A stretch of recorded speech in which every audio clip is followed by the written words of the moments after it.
Hindi ko namalayan 13k follower na pala ako. Bilang pasasalamat, binalevel up ko pa ang Milo pudding na siya ang nagpa-trending sa akin. Let's go! Isang sachet ng Milo, isang sachet ng gelatin powder, any color will do.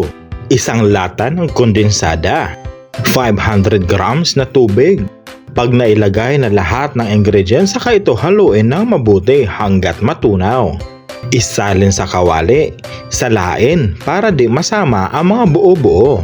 Tapos haluin lang ito ng haluin. Dapat mahina ang apoy. Hintayin na parang kukulo na, saka patayin ang apoy. Okay na ito. Isalin sa init tub container na meron kayo. Meron ako dito dinurog na stick o at nips ng anak ko. Ito pang toppings ko. Kahit ano pwede basta pasok sa panlasa nyo. Sarap nito. Ipapakita ko sa inyo. Look at that. Yummy yummy.